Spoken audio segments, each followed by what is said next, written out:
Qatar में Iran ने बहुत बड़ा हमला किया है। ये इस वक्त की बड़ी खबर है। कतर में अमेरिकी बेसों पर हमला किया गया है। मिसाइल से अमेरिका के जो बेस है कतर में, उन पर हमला किया है ईरान ने और कई जगह धमाकों की आवाज सुनाई दी गई है। कतर की राजधानी दोहा पर भी हमला किया गया। इसके पहले आपको याद होगा कि कतर ने अपनी एयर स्पेस को बंद कर दिया था, क्योंकि ऐसी आशंका थी कि इस तरीके के हमले करने की कोशिश करेगा ईरान। कतर ने पहले अपनी एयर स्पेस को टेम्परेरी बंद कर दिया था। ये कतर की जो विदेश मंत्रालय है उसकी तरफ से स्टेटमेंट आया था और जो आशंका थी ऐसी वो सच होती इस वक्त दिखाई दे रही है, क्योंकि कतर में ईरान ने बहुत बड़ा हमला कर दिया है और वहां जो अमेरिकी बेस मौजूद है उनको निशाना बनाया है ईरान ने। मिसाइल से अमेरिका के बेसों पर कतर में हमला किया गया है। साथ साथ ही दोहा में भी धमाकों की आवाज सुनाई दी जा रही है। ऐसी खबर इस वक्त आ रही है। कतर की राजधानी दोहा पर भी हमला किया है ईरान ने। तो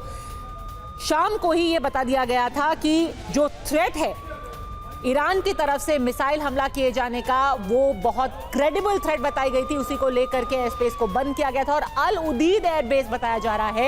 ये वो एयरबेस है अमेरिका का जिस पर कतर के अंदर ईरान ने हमला किया। एक बार फिर से आपको बता दें कि इस एयरबेस का नाम है अल उदीद एयरबेस और यहाँ पर बैलिस्टिक मिसाइल से ईरान ने अटैक किया है। यहाँ पे कम से कम 6 मिसाइल से हमला किया गया है। 6 मिसाइल दागी गई हैं ईरान से कतर के अल उदीद एयरबेस के ऊपर। जो मिडिल ईस्ट में जितने भी अमेरिकी एयरबेस हैं उन सबको हाई अलर्ट पर कर दिया गया था पहले से ही। उसके बाद कतर के एयर स्पेस को भी बंद किया गया और अब कतर के अल उदीद एयरबेस पर कम से कम 6 मिसाइलों से ईरान ने हमला बोल दिया है।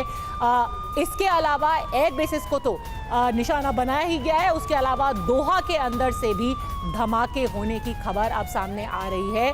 कतर में एयर डिफेंस अब एक्टिव कर दिए गए हैं। ये इस वक्त एक और बड़ी खबर आ रही है। कतर में एयर डिफेंस को एक्टिव किया गया है और दोहा में भी एयर डिफेंस एक्टिव हो गया। इनके लगातार जो मिसाइलें दागी जा रही हैं ईरान की तरफ से, उनको कतर की तरफ से इंटरसेप्ट किया जा रहा है। जो एयर डिफेंस सिस्टम है उसको वहां पर एक्टिव कर दिया गया है। तो खास तौर पर बहुत हाई वैल्यू टारगेट है। आप समझ सकते हैं कि अमेरिका के जो airbase operation midnight hammer America ने चलाया, कल ईरान में जो 3 न्यूक्लियर ठिकाने हैं उनको टारगेट बनाया और अब जवाबी हमले में कतर के अंदर मिसाइल हमला किया है और खास तौर पर निशाना बनाया गया है वहीं पर अमेरिका के एयरबेस को। और अल उदीद एयरबेस खास तौर पर उसको टारगेट करके मिसाइलें दागी गई हैं। बैलिस्टिक मिसाइलों का इस्तेमाल किया गया है। एयर डिफेंस एक्टिवेट कर दिया गया है कतर में और इंटरसेप्ट करने की कोशिश की जा रही है। अभी ताज़ा तस्वीर हम आपको दिखाएंगे। जो ईरानी सेना ने 6 मिसाइलों का इस्तेमाल करके हमला किया है। धमाके की आवाज़ रिपोर्ट की गई है। ना सिर्फ अल उदीद एयरबेस से बल्कि दोहा में भी हमला जो हो रहा है इस वक्त ये लाइव खबर आ रही है कतर से। आपको बता दें इस वक्त की बड़ी खबर।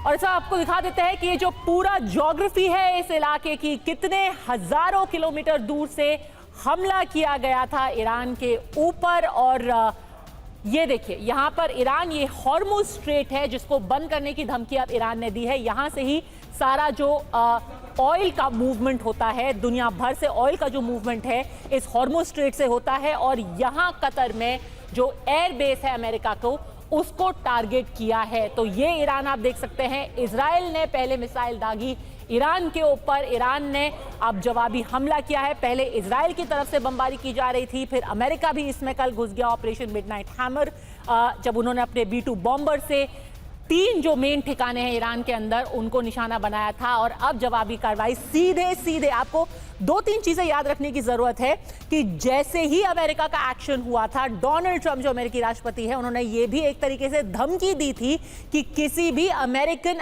एसेट को नुकसान अगर ईरान पहुंचाएगा तो उनको एक मुंह तोड़ जवाब, उन्होंने एक धमकी दी थी कि आप कोई रिटेलिएटरी एक्शन मत लीजिए, नहीं तो और भी ज्यादा हम आपको टारगेट करेंगे, आपको फिर और भी टारगेटिंग के लिए तैयार रहना चाहिए। पर ईरान ने जवाबी कार्रवाई की है और उन्होंने कतर में जो अल उदीद एयरबेस है, कम से कम एक एयरबेस अमेरिका को, उसको निशाना बनाया है।